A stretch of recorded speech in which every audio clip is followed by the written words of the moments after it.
Consultants, speakers, coaches, mentors, facilitators, and trainers out there. Were you badly hit in 2020?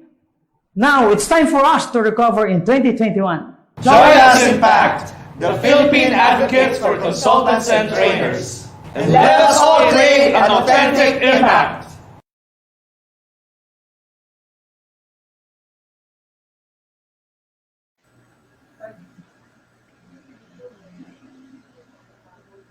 Okay. Good evening, everybody. Magandang gabi. Welcome to another episode of Up Close and Personal, the show that gives us opportunity to meet members of the Philippine Advocates of Consultants, Trainers, and Speakers, and who are experts from various special fields. So joining me tonight is my lovely partner, Ms.Meline Lagman, and doing all the technical manipulations behind the scenes is Ms. Winnie Ragudo. How are you tonight, Miss Meline? I'm good. How about you, Suzette? Oh, I'm good. Are you already feeling the summer heat? May init na, no? Ay, sobra. And I think may impact rin yung changing weather kasi mainit and then lalamig because of the rain, di ba? Sometimes it comes, tapos biglang aalis, super init na naman. Kaya nga eh. Tapos minsan parang kanina biglang umulan naman. Tapos init na naman, di ba? Actually, mahirap sa atin to because yung voice natin pwedeng ma-apektuhan. Anyway. Pero sabi nga ng mga kabataan, di ba, chill lang tayo. Tama ba? Tama ba yung pagkasabi ko? Yes, chill. Kasi parang dati expression natin cool eh. Cool ka lang. Oo nga. Wala na, that's so Okay. All right. So tonight in our third episode of Up Close and Personal, we will be having a conversation with two distinguished gentlemen who are experts in the field of financial planning and services.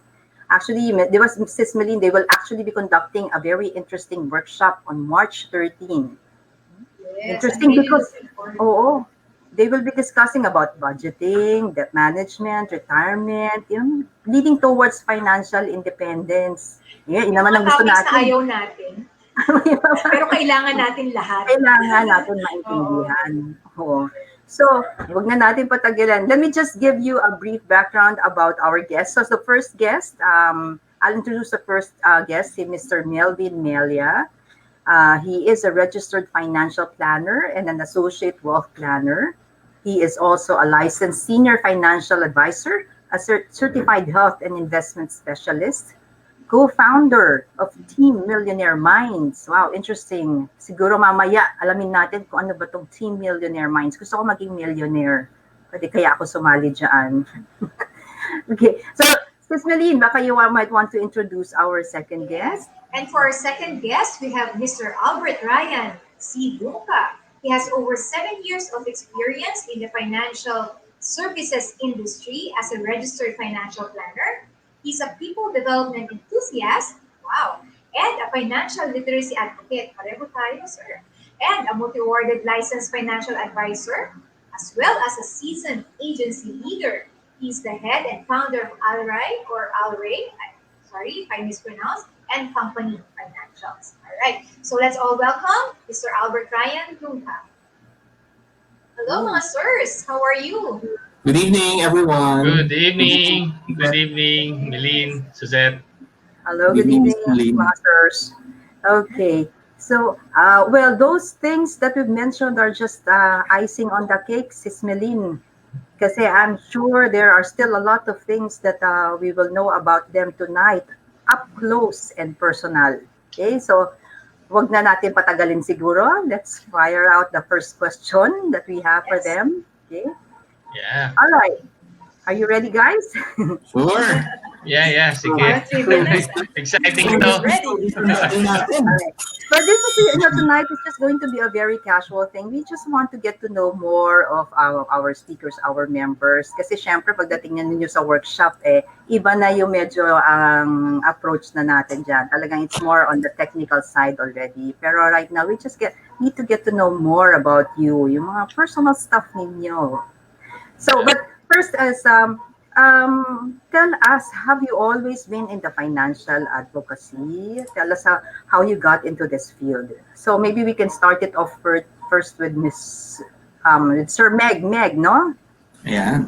Mm. Sige, good evening po, Ms.Suzette Munoz. Well, in my case, no, way back when I started working, when I was still working, my first job, I was already into reading books about investments and finance, but I never followed through with it.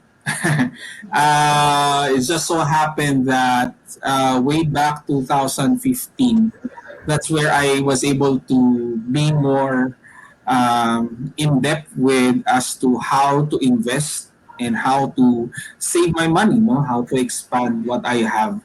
So I really started first by having my first paper asset, which is through an insurance that has an investment. And then later on, I learned more about where I can invest. So if you're going to ask me, I used to be a project management officer for a multinational company. So I wasn't really into the finance industry yet. So right now I've been here as a financial planner for about 5 years and still growing, still moving on. So basically that's Akala my ko, background. akala ko ang background mo is more DJ kasi when you hosted, for Pat months ago, di ba? Uh, Ang galing, kala mo DJ Sumaside talaga. trip lang tayo lang ganun, ma'am. Sa mga baryo-baryo. Okay lang, basta additional income, pwede. Yes, ma'am. Alright, so let's jump naman to Mr. Albert, no? How do you want to call us, Albert or Ryan? Albert. Albert will do. How do you want us to call you? Sorry. Albert. Yeah, so, Albert. Albert po. So, Yeah. so what about you, Sir Albert? Before you even became what you are now, what has been your background? Well, background ko, I've been into sales actually and customer service. Around decades ago, no, I've been into sales and customer service. I've been in the telecom industry. I also had a number of years in the pharma industry. But alam mo na yun, from the corporate world, and then ang interest ko rin talaga is going into business. But around 8 or 7 years ago, I was invited by a friend of mine who was from the telecom industry, and sabi niya, bro, check this out, and tingnan mo kung makakatulong to or kung relevant sa'yo. I'm the type of person of, an adventurous type of person, and the type of person who wants to continue learning, being updated in what's happening in the business sector, in the business industry. So sabi ko, sige, I'll check it out. And then I was invited initially in the insurance industry. And then after 9 months, I decided to do it full-time already as a financial planner and as an agency leader. So doon na ako na-immerse. I did it already. And ang ginawa ko is really I continue learning and leveling up my knowledge and competency in this industry, even to the point of leading my own agency already. Because for me, it's not only learning for myself, but transferring it to others, yung learnings natin, and leveraging with people. So doon na ako nagkaroon ng ng in-depth na sa industry. And I believe kasi tayong mga Pilipino, magaling tayong kumita, di ba? Pero pagdating sa pagmamanage ng kinita natin, that's a challenge for us. And doon na yung pinagmumulan, pinaghuhugutan ko ng aking advocacy sa ating industry. Kasi lalo na ngayon, napakadaming mga online selling, ganyan, di ba? Tapos increasing our income sources, pero the thing there is, wala naman talaga tayo natatabi for the future, no? So that's that's one challenge for us. Pero ang tanong ko, since you are registered financial planners, no? What brought you to PAC naman? No, what made you decide to become part of the Philippine Advocates for Consultants? Yeah, sa akin actually before being a member of PAC, isang passion ko na talaga yung mag-share sa community, doing group presentations in the countryside or even in corporate organizations. Pero sabi ko I'm the type of person na mahihiyain. Mahihiyain pa yung lagay na to. So then itong partner natin dito si Meg, yung partner ko si Meg, invited me to introduce me to one of our officers, si kay Miss May. And sabi niya, bro, isang organization dito, mayroon tong ganito, etc. And sabi ko, I'll check it out. And I'm very proud and I'm honored to be a member of PAC, because for me, being a member of an organization na talagang focus on developing people and helping people through communication, it really fits my my my life goals, my life objectives. And it's a way of really ma-relay ko yung aking advocacy and yung aking business to the people through PAC and with PAC. So, and I'm honored na nandito tayong pare-pareho, di ba? Si Suzette, pareho pala tayo ni Sir Albert, no, mahiyain din tayo. Oo nga. Sabi nila mahiyain. Mahiyain ang lagay na to. At isa pang mahiyain. Sir Meg, what about you? Well, in my case, no, way back before, kasi I love talking to people. And what better way is for us to promote our advocacy? Similar to Albert, no? I've learned through my experience, no, specifically about personal finance. When we talk about finance, kasi that's like a big realm. No? It's a big world, and there are different kinds of areas that finance can be focused on. Pero like I mentioned a while ago, I learned from experience. One part of finance is about debts, on how to handle your utang, di ba?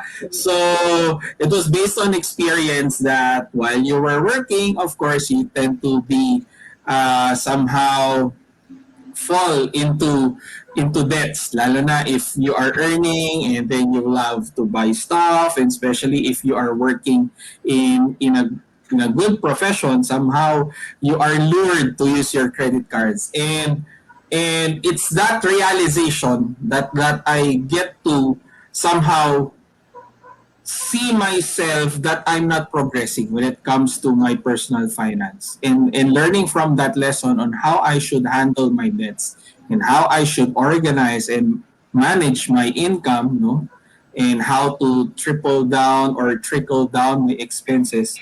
That is one thing that I would want to share to people, because I'm sharing my story, and being here in PAC will in our organization, as a consultant and as a trainer, it's a story that I would love to tell to people, because my story is not different from an ordinary person.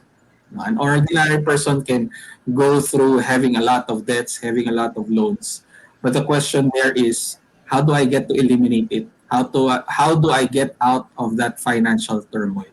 And that's the story that I would always share to the people that I talk to. And what better venue to do that is through joining this beautiful organization that we are all in, which is through the Philippine Advocates of Consultants and Trainers.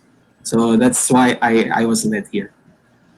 Yes, and we feel very honored to have you both, di ba, as part of the community.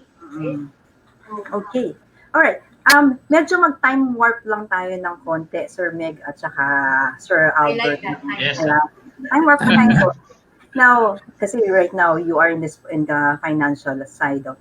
Now, ito ba talaga yung gusto ninyo? I mean, right after college, what is it that you wanted to do? Ano ba yung mga dreams natin, yung mga aspirations natin noon?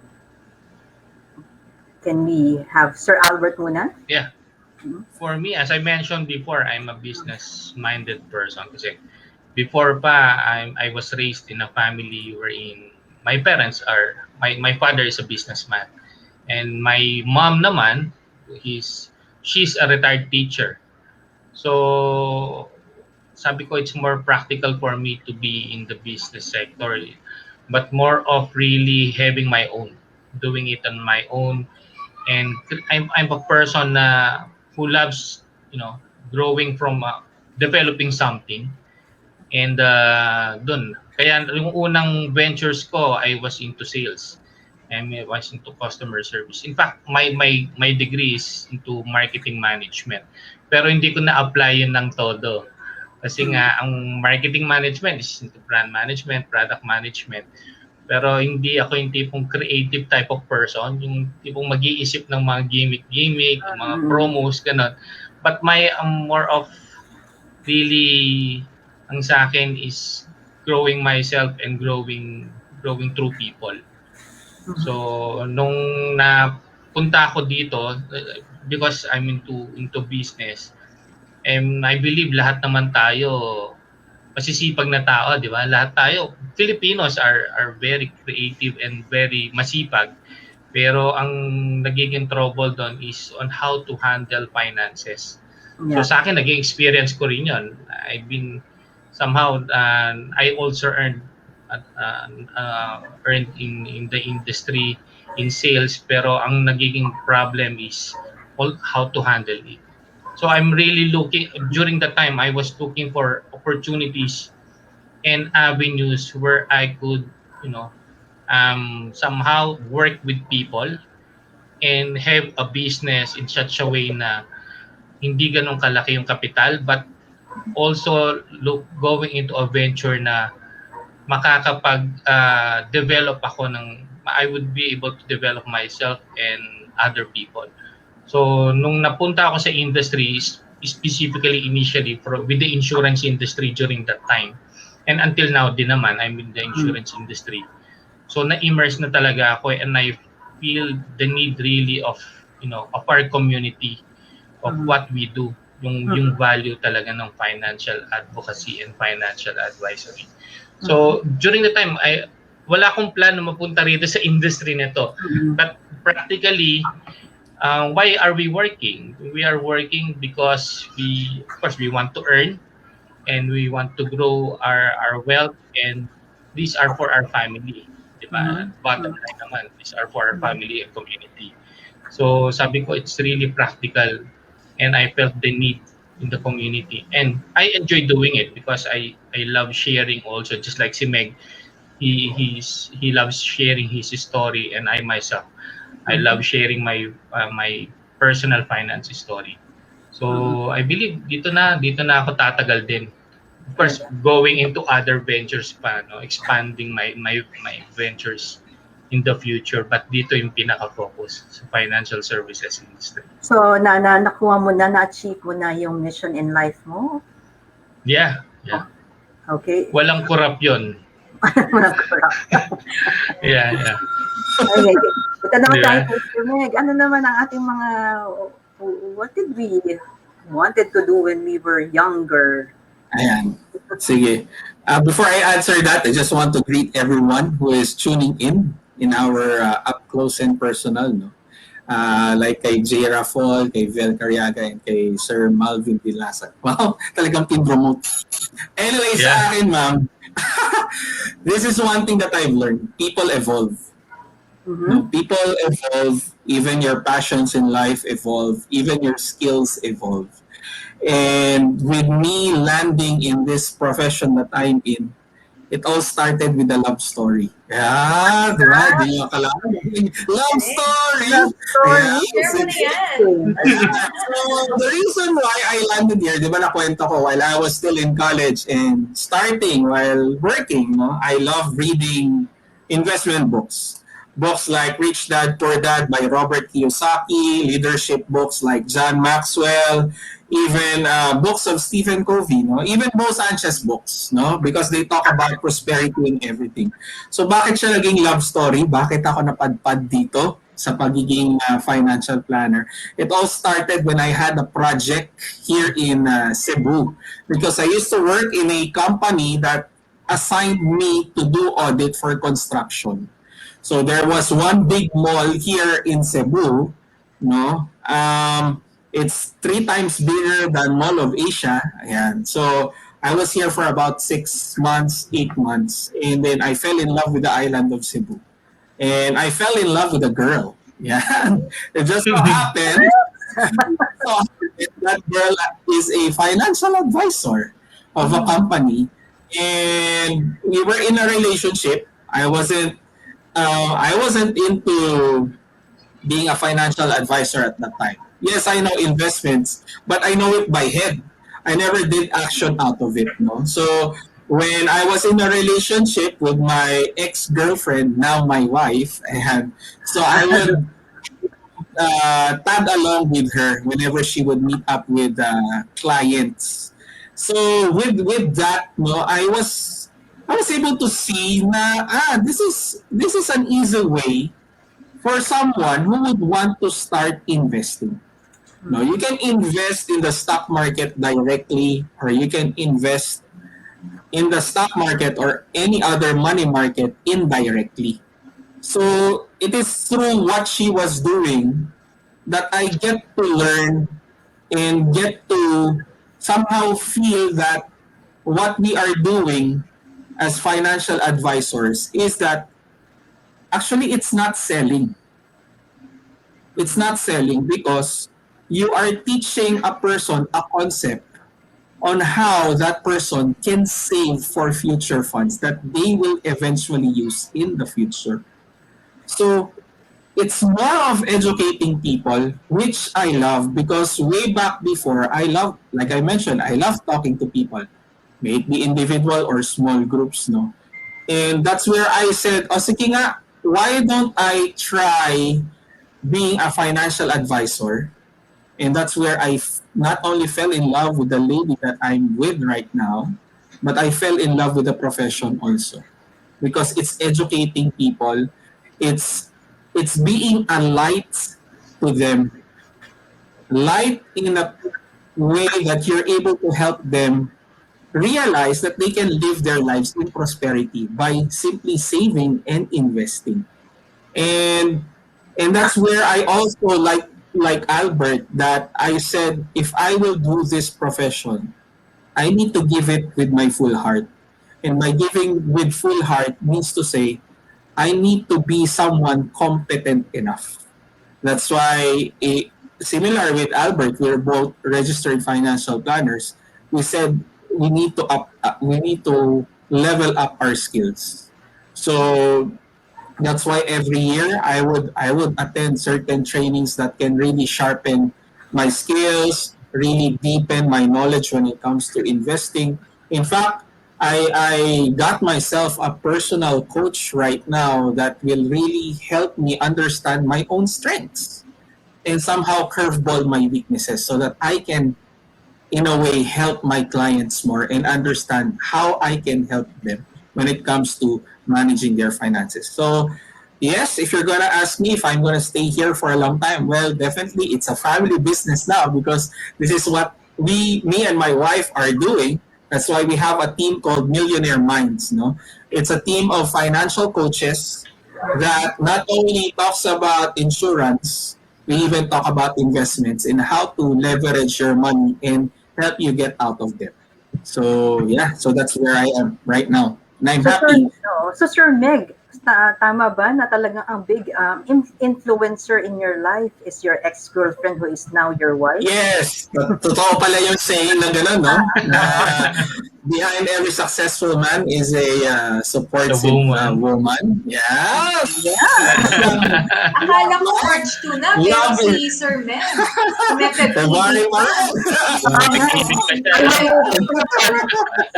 Ako, ano lang siguro, masasabi ko lang dun sa mga naghahanap ng love life dyan. No? Arte yung financial Attend na kayo advisor. ng mga, attend na kayo ng mga financial literacy seminars kasi, Yes. um, ano to, may ibig ka na, may pera ka pa. May pera ka pa. Diba? Kasi alam nila how to manage May money. pera sa pag-ibig. Ganun ba Oo, yan? may pera sa pag-ibig. And dapat smart tayo, di ba? Yes. Now, Yeah. I'm just a bit curious na sa title nyo, di ba? It's about budgeting for solopreneurs. So I'm just curious kasi ako talaga, hindi ako mahilig mag-budget. Alright? So, ang sinusunod ko lang talaga, Cheers. di ba? Ang sinusunod ko lang talaga is yung natutunan ko, yung abundance formula, yung 10-20-70. Tapos nagulat ako, ba, may budgeting pa rin pala for Yep. solopreneurs, no? So, anong difference nun from a regular budgeting? Diba? Anong difference ng budgeting for solopreneurs from the regular budgeting? Kasi, pasensya na, medyo late person on that aspect. Sige. Kuya Albert, Thank you. gusto mo? Ikaw na? Yeah. Yeah, Yes, sir. if I may share. Actually kasi lahat naman tayo or most of us or lalo na yung mga nakapagtapos ng business degree, di ba? We're taught about corporate finance. I may say, we're taught about corporate finance. Kaya kung accounting graduate ka, magaling ka sa pagpapalago or pag-monitor, pag-audit ng mga books ng isang company. Now, if you're looking at on a personal finance, iba kasi yun eh. And that's why ang naging topic namin is budgeting for solopreneurs. Solopreneurs, ibig sabihin, if you're self-employed, if you're a professional, no, mga sinasabi natin mga professionals, or even if you're on the OFW, even on the layman's term, on a layman's level, in a family level. No, sabi nga ni Ma'am Milin dito, sabi niya, basta ako, I go into abundance mindset. Yes, that is actually great, that is good. No? But looking at it, there's a process, there's a method. There are ways and means on how to go to reach that abundance that we want. And sa akin, ang practice ko, simple lang dati. Mahilig ako magsulat ng mga expenses sa organizer, mga ganun tipo, na expenses ko. Kasi nagtataka ako, saan ba napupunta yung pinaghirapan ko, yung aking income, yung sinweldo ko, or yung aking commission, mga ganun. So, there's really, I feel, and we feel kami ni Meg, as even for members of PACT, or even yung mga nasa community natin, yung mga self-employed, no, yung mga SMEs, yung mga small and medium business people, there's a way really of doing budgeting, and there's a need for cash flow management, how to do cash flow. Kaya doon papunta yung doon magi-start yung aming talk. And sabi ko nga kanina, tayo pong mga Filipinos, no, magaling tayong kumita. Masisipag tayo, no doubt about it. There's no doubt about it. But managing, organizing yung ating kinita, that's one challenge. That is one challenge that we feel that our community needs to learn and to develop. So doon magtatackle, doon mag-i-start yung aming workshop ni Meg on March 13. Any more thoughts, Sir Meg? Yeah, well, coming from what Kuya Albert said, no, for us kasi when it comes to income, we know that we earn. No, it's just so happened that when payday comes in, we're so very excited about it. No, what comes into your head right now is, how do I spend this money that I have right now? Yes, I follow a concept of saving 80-20, no, 70-30-20, no, whatever concept that is. But not unless we understand how money comes in and how money goes out, no, it will be difficult for us to understand where we can really maximize the power of the money that we receive, no. And for us entrepreneurs din kasi, especially if we get, let's say for example, we get a bonus for a job well done, or we get compensated very big, nandun kagad yung temptation as to how do I disperse this money. And when it comes to money, it's not something mechanical. In fact, money management, that's behavioral. No? Understanding our cash flow. In fact, understanding also if we have debts. And whenever we have debts, no, it's somehow like a quicksand, and it will slow down your progress. It often brings your journey toward the dream that you want in the future to a complete halt. So part of money management and understanding our cash flow is to understand how do we eliminate also the debts that we have. That's why it's so very important to understand ano ba yung mga pinagkagastusan ko. So it's understanding now your needs versus your wants. In fact, to be honest, no, there are two kinds of financial problem. Sometimes it's the expense problem that we're looking at. Dami natin kasing ginagastos. Pero we don't think of the other thing, which is baka naman may income problem. Sagad na ako sa pag-budget, pero yung influx ng income ko maliit pa rin. So that's why it's good for every Filipino to really look for something that can earn from, no, our skills, a product or a service that we can sell. Because I see income like water. No? Kung baga sa bahay, we have our own faucet. And what comes out from that faucet is our income. So just imagine a house with a faulty faucet, walang tubig na pumapasok. Di ba? Aburido yung feeling mo niyan. Di ako makaligo, ang baho-baho ko na, ang dami kong hugasin, di ba? Pero even though that you have a faulty faucet, you still have expenses to pay off. So that's why it's very important for every entrepreneur to understand why budgeting is so important, no? For everyone, no? May it be solopreneurs or even entrepreneurs.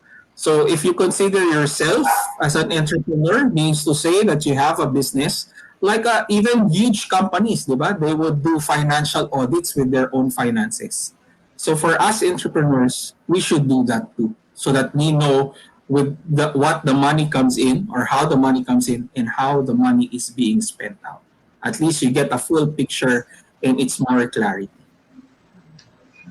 Alright. So, lang, this segment point, lang ako. Yeah. okay. Sis? Okay, ano ko lang, i-greet ko lang ang ating esteemed Vice President, Ms. May Villa, as well as Yes. our President, Mr. Roger Ruiz. Hello. And sama na rin natin dyan, we have Ms. Annie Frias Paner and Sir Neo Orsine, who's also watching us today. I'm pretty sure marami silang natututunan. So go ahead, si Suzette. Yes, segue lang ako dun sa sinabi nila Sir Meg at Sir Albert, no? Kasi like in my case, ako I am not a numbers girl, okay? Mas I'm into words. Medyo nandun ako sa creative Writing. side. Oo. So yung numbers medyo parang ano yan, may pagka-alien ng konti, but I have to kailangan kong aralin talaga yan because I also have my own business. But my question is there still hope for people na, you know, to learn managing finances even if medyo nasa on the senior citizen side na siya? Kasi yung mga bata, yun, may chance pa yan, di ba? Matutunan yung mga yan. Malaki pang ang panahon para matutunan. But for doon sa mga medyo umaakyat na ang age, may hope pa ba to make change happens when it comes to managing their finances? Yes, actually. Yeah. Go ahead, Yes, Albert. Yeah. Actually, I'm a person who is a believer of continuous learning. Yeah. That's why we're here in PAC, di ba? Hindi ko naman ipagkakaila yung edad ko. Ilang taon na rin ako. And sabi mo nga, Ms. Suzette, is there still hope for yung mga mas adult na? No? Of course there is. Ang pinakakailangan lang natin is really openness to learning and openness, you know, to improvement. Diba? As long as kahit na 60 years old na, 65, you know, ang beauty nun is it's not for us anymore yung matututunan natin at i-apply natin, but dun sa next generation na natin para ma-share natin, ma-compare natin dun sa naging experience natin, no, as you know, as I may say more adult people or more senior people. mas mako-compare na natin yung naging financial experience natin, yung financial journey natin to our next generation or even to our apos.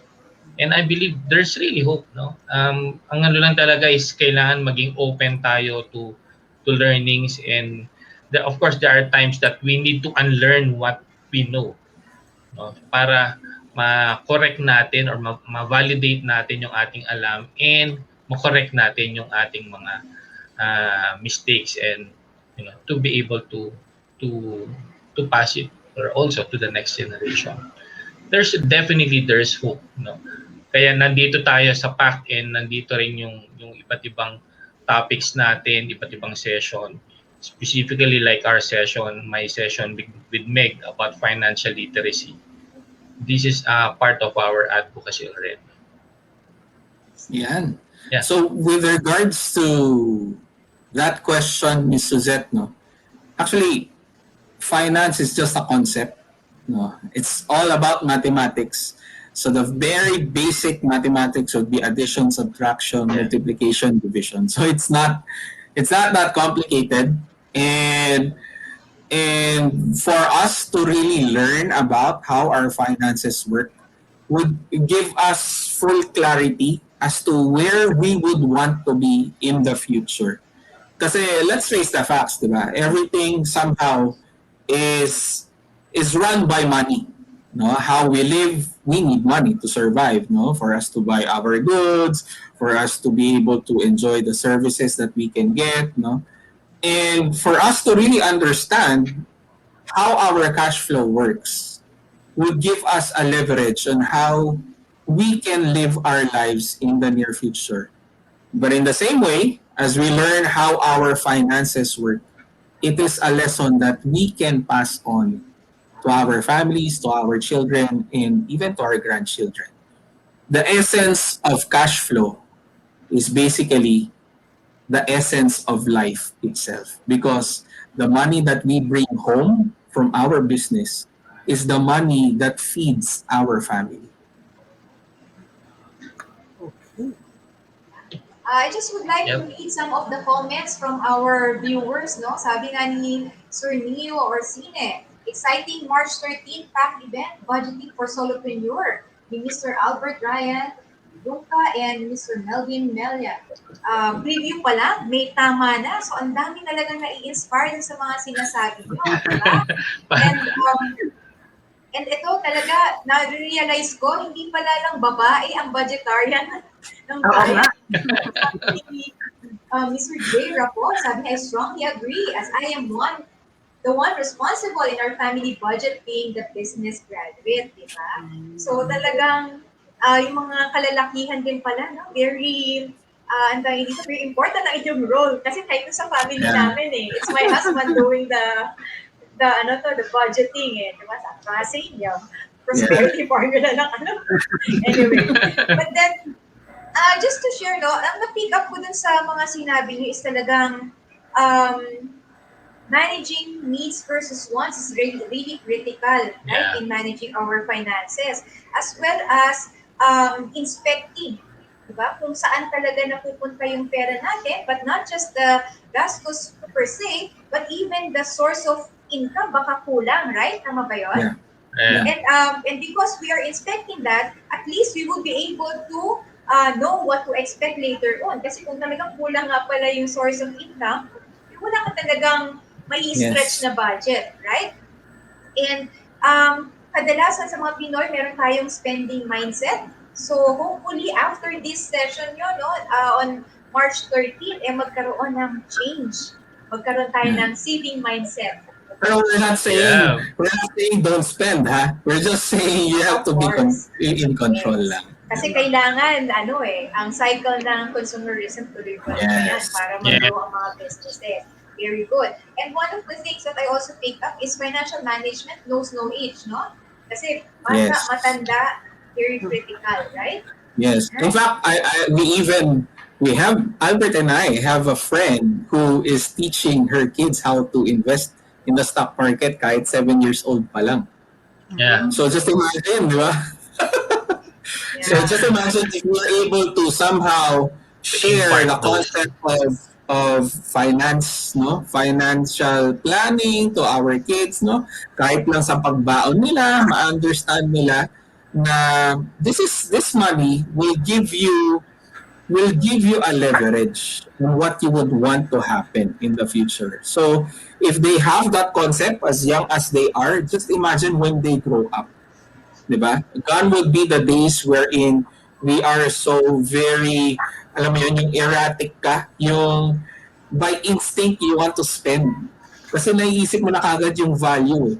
Totoo yung kasabihan na pag nagtrabaho tayo, galing yan sa dugo, pawis, minsan luha pa. Diba? So you get to value and appreciate more your income and your commission or your compensation. Yes. All right. So, ang dami nating natutunan, Miss Meline, ngayong gabi. Lalo na ako. For somebody who is not, who's not really so financially literate. Pero I'm sure mas marami pa tayong matututunan sa workshop nila on March 13. So looking forward to that. Yes. Yes. So we're inviting everyone to join maybe us. you can take this opportunity to invite everybody to join you for your workshop. Go ahead, Kuya Albert. Yeah. We would like to invite everyone, our co-pack members and of course non-pack members, the whole community, yung mga kapamilya po ninyo, no, mga lahat nga, mga KKK, no? Because finance, usapang pera is very generic to us. No? It's very, kaya nga tayo nag-work, bakit tayo naghahanap buhay, bakit tayo naghahanap ng sources of income, bakit tayo nagmamanage ng pera, because we want these blessings to us, no, to be managed well and to be shared. And ito pong session namin sa March 13, 2021, no, this will be on Saturday, next Saturday. It will be 2 p.m. to 4 p.m. My partner and I, si Meg, and we would like to invite you to be with us, to join us in our session, in our session titled Budgeting for Solopreneurs. We will not be talking only about budgeting, but we will be talking about the essentials of money management, cash flow, and even we would even tackle about different vehicles of investments of growing our money and wealth. So thank you very much po. We'll be looking forward to seeing you. Please join us, and thank you very much to PAC, to of course to our colleagues here and to our officers. Thank you very much. Kita-kita po tayo sa March 13. And so coming from Kuya Albert, no, I would like to invite everyone, no, from our organization of PAC or even non-members, no, if you can even invite everyone, kahit na biyenan ninyo, tama nyo na po. Yeah. So we'll talk about money management, no, budgeting, no. Like what Kuya Albert said, it's not just about budgeting, but really understanding how income and expenses will work for us to give us leverage in order for us to plan for our future funds. Kasi even though that we plan for our finances today, we need to look forward also what we would want to happen in the future. And that is how we can really take leverage and understand more about our cash flow. So hope to see you on March 13, 2021. March 13. Ayan. Can you imagine this, si Suzette, no? When I first joined PAC, I thought, matututo lang ako magsalita, how to, do consulting and training. Pero it goes more than that, which is actually managing finances, di ba? And I would encourage those of you who would like to be part of this free workshop, no? Kasi si Sir Albert and si Sir Meg is giving this to PAC members for free. Thank you very much, mga sirs. Diba? You may want to consider being part of the Philippine Advocates for Consultants and Trainers and learn more, no? On top of yung mga regular, being able to present yourself, di ba? Meron pa rin mga add-on learnings like budgeting. Diba? Napaka helpful sa ating buhay. Do you agree, si Ms. Suzette? Yes, totoo yan. Actually, talagang maraming benefits ang makukuha ng mga members ng PAC. So talagang we encourage everyone to join PAC. Not only yung mga, you'll be able to showcase your talent, but at least talagang you can learn a lot from all the other members kasi they have their specialized areas na po pwede na i-share nila to everybody. So once again, let me just reiterate the workshop of Sir Meg and Albert. It's going to be on March 13. That's a Saturday. It starts at 2 o'clock until 4 p.m. It's a free session for all PAC members. So I encourage everyone, sige na, join na kayo dito sa PAC para at least maka-avail kayo ng lahat ng mga benefits that we are enjoying right now. Yes. Remove for 2,999 membership sa PAC, di ba? This is just one of the few or one of the many pala trainings that they can get for free, di ba? Yes. And all the other paid trainings, you get it on discount, di ba? Just because you're a part of this beautiful organization. Yan. Yes. So again, see you all on March 13. We thank you, Sir Meg, and nakikuya na, Kuya Albert, for joining us tonight and sharing with us your knowledge, at least patikim man lang on what we could expect on March 13. And we look forward to a really productive day that day. No? Yeah. We're very excited for March 13. Really We're looking excited. forward to it. Yeah, we've been doing this for a long time. Yeah. So we're excited to share it In with you. in a different And we're avenue fortunate to naman, have you. different Yeah. audience. All right. Okay. All right. Thank you very much. Thank you very much, Ate Meline. No, ako naman ate.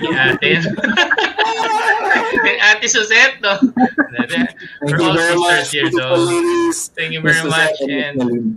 yeah, and thank you very much to of course, to the whole officers of PAC and to the whole membership of Yes. PAC.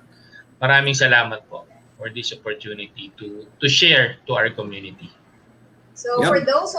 for those of you watching us right now, continue to support our up close and personal and get to meet, di ba, our awesome speakers. At malay nyo, di ba, sooner or later, you'll be part of our beloved organization as well. So at this point,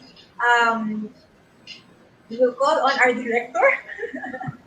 Ay, nandiyan pala si Director. Nandiyan si Direct, Yes. and papakita niya yung short video. Alright? Take it away. Consultants, speakers, coaches, mentors, facilitators. and trainers out there. Were you badly hit in 2020? Now it's time for us to recover in 2021. Join us in PACT, the Philippine Advocates for Consultants and Trainers. And let us all create an authentic impact.